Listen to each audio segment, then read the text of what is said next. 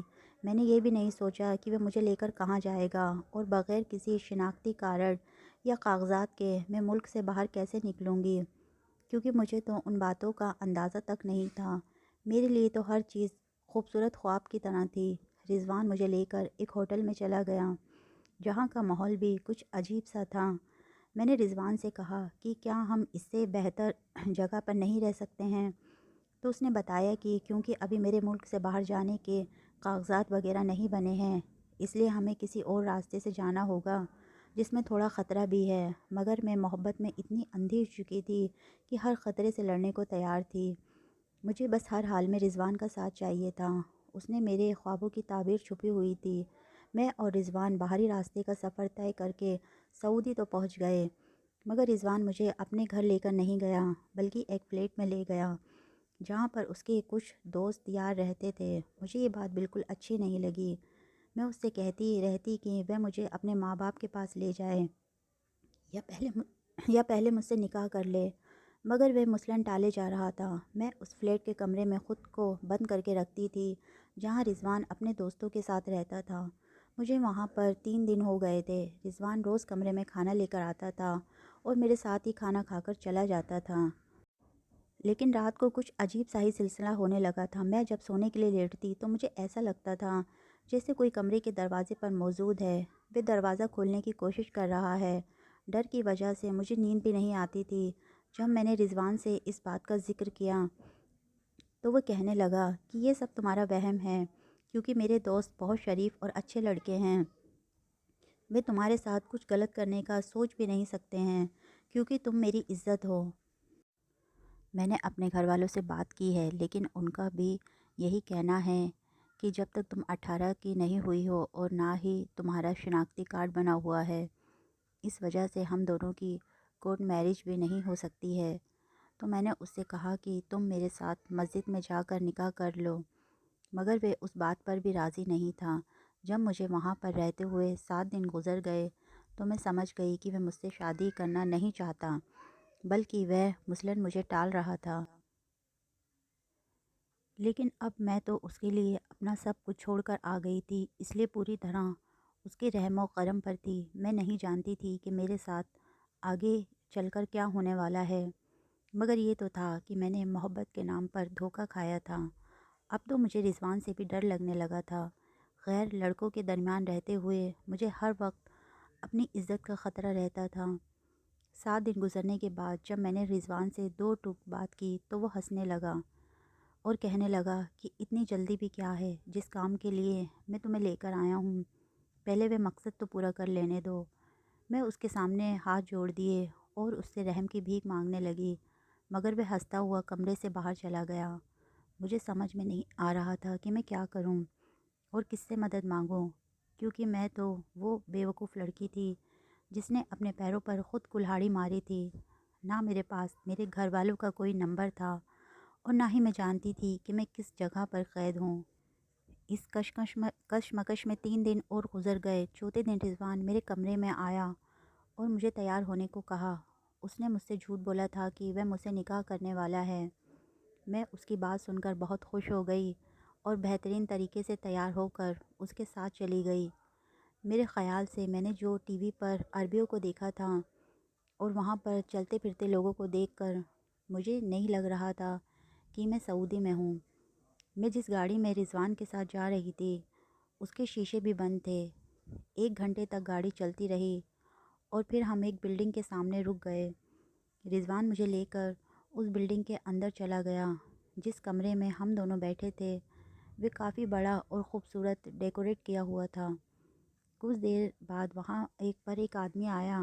وہ اور رضوان جس زبان میں بات کر رہے تھے مجھے کچھ بھی سمجھ میں نہیں آ رہا تھا۔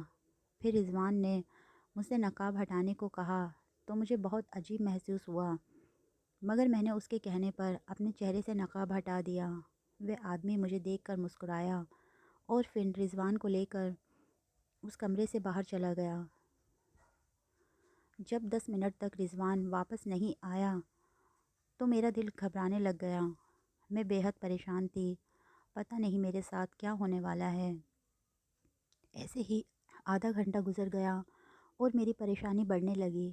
پھر اچانک اس کمرے کا دروازہ کھلا اور وہی آدمی ایک عورت کے ساتھ کمرے میں آیا جو رضوان سے بات کر کے اسے باہر لے گیا تھا، مگر ان دونوں کے ساتھ رضوان نہیں تھا۔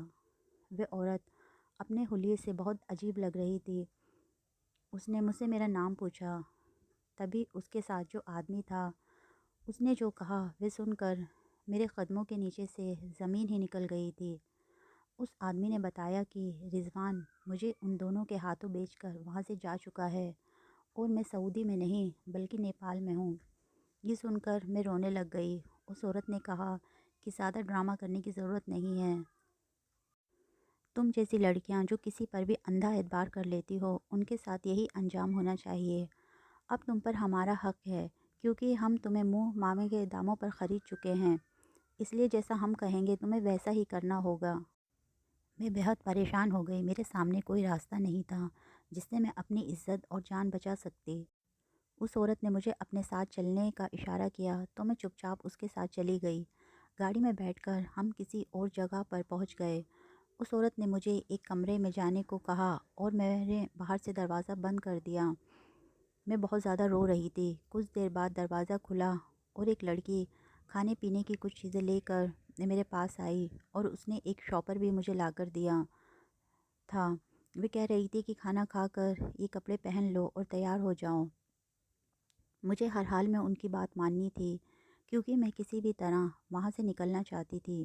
میں نے کھانا کھایا اور کپڑے پہن کر تیار ہو گئی۔ اس کے بعد بہت دیر تک کمرے میں کوئی نہیں آیا۔ کھڑکی سے آسمان نظر آ رہا تھا۔ صبح سے رات ہو چکی تھی اور میں اپنے گھر اور اپنوں سے دور بہت مشکل میں پھنسی ہوئی تھی۔ دیوار پر لگی گھڑی پر نظر پڑی تو پتہ چلا کہ رات کے 11 بج رہے تھے۔ اسی وقت کمرے کا دروازہ کھلا اور وہی لڑکی میرا بازو پکڑ کر مجھے اپنے ساتھ باہر ہال میں لے گئی جہاں پر کافی سارے مرد بیٹھے ہوئے تھے جن میں کچھ عربی تھی اور کچھ انگریز بھی لگ رہے تھے۔ میری طرح اور بھی 5 لڑکیاں وہاں پر موجود تھیں۔ پھر کسی سامان کی طرح ہم سب کی بولی لگائی گئی۔ جس نے جس کی منہ مانگی قیمت ادا کی وہ لڑکی اس کی ہو گئی۔ مجھے بھی ایک عربی کے حوالے کر دیا گیا۔ میں رونے لگی اور اس کے ہاتھ جوڑنے لگی، مگر وہ میرا بازو پکڑتا ہوا اپنے ساتھ لے گیا اور گاڑی میں بیٹھ کر گاڑی چلانے لگا۔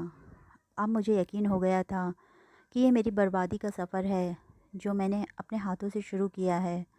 وہ پتہ نہیں مجھے لے کر کہاں جائے گا۔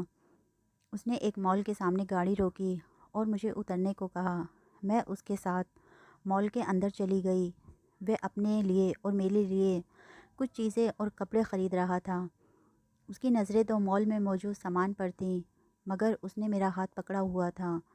میں ادھر ادھر لوگوں کو دیکھ رہی تھی۔ مجھے سمجھ میں نہیں آ رہا تھا کہ میں کسی اپنے مدد کے لیے پکاروں۔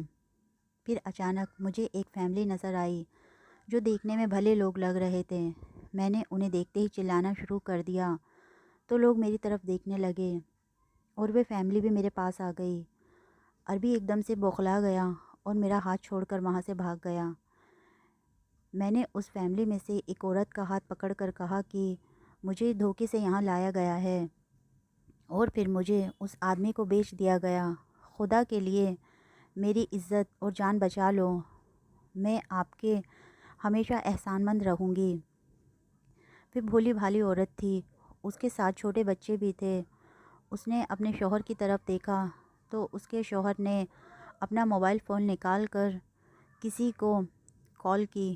بہت دیر بعد وہاں پر پولیس آ گئی اور وہ لوگ مجھے لے کر چلے گئے۔ وہ مجھ سے اپنی زبان میں سوال کر رہے تھے مگر مجھے کچھ بھی سمجھ میں نہیں آ رہا تھا۔ پھر وہاں پر ایک عورت آئی، وہ مجھ سے ہندی میں بات کرنے لگی۔ میں نے اسے سب کچھ بتا دیا، مگر میرے پاس نہ تو رضوان کے خلاف کوئی ثبوت تھا اور نہ ہی اس کی تصویر تھی۔ مجھے یہ بھی معلوم نہیں تھا کہ رضوان نے مجھے کس جگہ پر رکھا تھا اور عربی مجھے کہاں سے خرید کر لایا تھا۔ میں پولیس کو کچھ بھی نہیں بتا پائی، اس لیے انہوں نے مجھے ایک NGO میں پہنچا دیا جہاں سے مجھے واپس میرے ملک میں بھیج دیا گیا تھا۔ مجھے کچھ سمجھ میں نہیں آ رہا تھا کہ میں کیا کروں۔ اگر واپس اپنے گھر جاتی تو وہ لوگ پتہ نہیں میرے ساتھ کیسا برتاؤ کرتے۔ میں یہ بھی سوچ رہی تھی کہ نہ جانے میرے گھر سے بھاگ جانے کے بعد میرے گھر والوں پر کیا گزری ہوگی، اور انہوں نے اپنی عزت کا بھرم رکھنے کے لیے دنیا والوں سے کتنے جھوٹ بولے ہوں گے۔ اب 1 مہینے بعد میں واپس گھر جا کر دوبارہ سے اپنے گھر والوں کی عزت کا جنازہ نہیں نکال سکتی تھی۔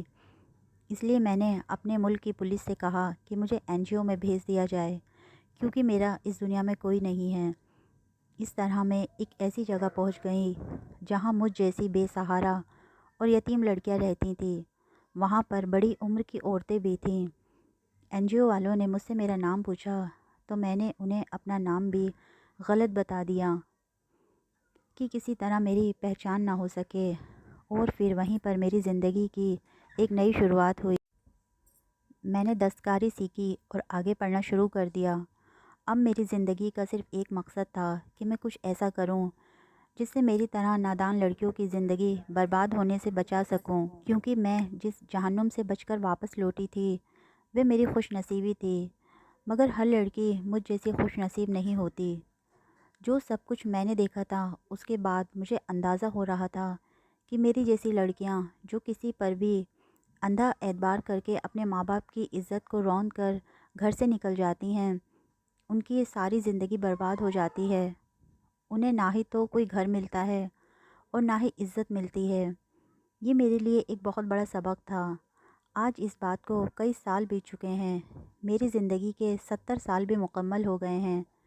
میں نے پڑھ لکھ کر اپنے آپ کو اس قابل بنایا کہ آج میں اسی NGO میں ایک ریٹائرڈ ڈائریکٹر کی حیثیت سے زندگی گزار رہی ہوں اور بہت ساری لڑکیوں کو موٹیویٹ کرتی ہوں۔ میں نے اپنے گھر والوں کے بارے میں پتہ لگایا تو مجھے پتہ چلا کہ میرے جانے کے بعد انہوں نے لوگوں کو میری اچانک موت کا بتا دیا تھا، اور اب سب گھر والے اپنی زندگیوں میں بالکل سیٹ تھے۔ لیکن میں جانتی تھی کہ میرے ماں باپ کو جو میں نے دکھ دیا ہے اس کی بھرپائی کبھی نہیں ہو سکتی تھی، مگر میں خوش تھی کہ میرے واپس نہ لوٹنے کا فیصلہ کر کے غلط نہیں کیا۔ اب بہت سارے نوجوان بچے مجھے میڈم جی کہہ کر پکارتے تھے اور میری بات کو بڑے دھیان سے سنتے اور سمجھتے بھی تھے۔ میں نے اپنے NGO کے ساتھ بھی کام کیا۔ اتنا سب کچھ کر لینے کے باوجود بھی میرے دل میں کہیں نہ کہیں یہ افسوس باقی تھا کہ میں نے اپنے ماں باپ کو بہت بڑا دکھ دیا تھا۔ کاش ہم لڑکیاں یہ سمجھ سکتی ہیں کہ عزت سے بڑھ کر کچھ نہیں ہوتا، اور سچی محبت ہوتی ہے وہ کبھی بھی عزتوں کے سودے نہیں کرتی۔ میں سوچتی کہ کاش ایک مرتبہ وہ شخص دوبارہ میری زندگی میں کبھی میرے سامنے آتا تو میں اس سے ضرور پوچھتی کہ اس نے کیا سوچ کر لڑکیوں کی زندگی کو تباہ کرنے کا کام شروع کیا تھا۔ کیا اس نے کبھی شادی نہیں کی ہوگی؟ کیا وہ کبھی بیٹی کا باپ نہیں بنا ہوگا؟ کاش سب کے لیے لڑکیوں کی عزتیں سانجھی ہو جائیں تو کوئی بھی بیٹی میری طرح بے گھر اور بے سہارا نہیں ہوگی۔ آپ سب کو میری یہ کہانی کیسی لگی؟ کمنٹ میں اپنی رائے کا اظہار ضرور کریں۔ ہو سکتا ہے آپ کے کچھ الفاظ میرے جیسی کسی نادان لڑکی کے لیے موٹیویشن ثابت ہو جائے، اور اس کہانی کو اپنے WhatsApp گروپ میں بھی ضرور شیئر کریں۔